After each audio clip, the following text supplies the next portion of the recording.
मैं गरिमा अग्रवाल आप सभी का वंदन करती हूँ, अभिनंदन करती हूँ। धनतेरस पर यमराज जी का उद्यापन किया जाता है। यह उद्यापन कैसे करना चाहिए, इसकी पूरी विधि आपको हमारे चैनल पर दूसरे वीडियो में मिल जाएगी, जिसका लिंक हमने नीचे डिस्क्रिप्शन में दे दिया है। धनतेरस के दिन यमराज जी की कहानी भी सुनी जाती है। तो आइए आज हम सुनते हैं यमराज जी की कहानी। एक नगर में एक साहूकार अपनी पत्नी के साथ रहता था, लेकिन वह निसंतान थे। वह दोनों भगवान शंकर की पूजा किया करते थे। एक दिन पार्वती जी कहने लगी कि यह आपकी इतनी पूजा करते हैं, फिर आप इनकी इच्छा पूरी क्यों नहीं करते हैं। शंकर जी कहते हैं कि इन्हें संतान सुख नहीं है। फिर पार्वती जी बोली कि लेकिन ये आपकी इतनी पूजा करते हैं तो इन्हें पुत्र क्यों नहीं दे रहे हैं। तब शंकर जी ने कहा क्योंकि इनके भाग्य में पुत्र का सुख नहीं है। लेकिन पार्वती जी नहीं मानी और वह जिद करती रही। शंकर भगवान बोले कि ठीक है, इन्हें पुत्र की प्राप्ति हो जाएगी, लेकिन वह केवल 12 वर्ष तक ही जीवित रहेगा। इधर साहूकार शंकर पार्वती जी की बात सुन रहा था। कुछ समय बाद साहूकारनी ने पुत्र को जन्म दिया, लेकिन साहूकार को कोई खुशी नहीं हुई। पूरे परिवार में खुशी का माहौल हो गया।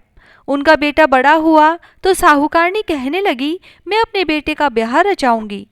साहूकार सारी बातें जानता था, इसलिए उसने साहूकारनी को बहुत मना किया, लेकिन वह नहीं मानी। तो साहूकार ने उससे कहा कि हमारे बेटे की आयु केवल 12 वर्ष तक ही है।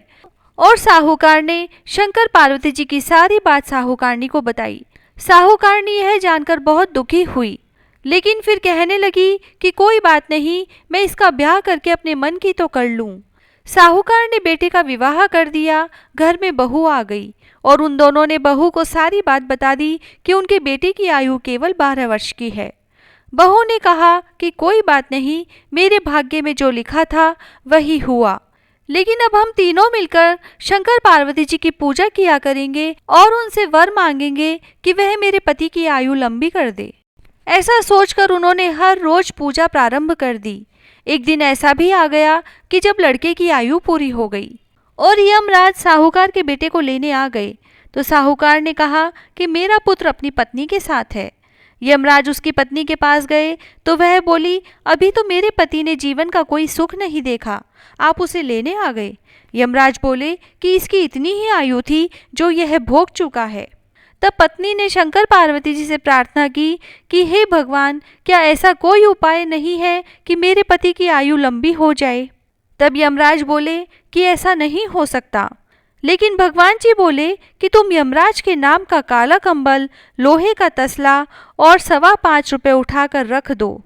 1 वर्ष पूरा होने पर यह किसी को दे देना, तुम्हारे पति की आयु लंबी हो जाएगी। जैसा भगवान ने बताया, बहू ने वैसा ही किया और उनके आगे यमराज जी की बिना चली और उसके पति की आयु लंबी हो गई।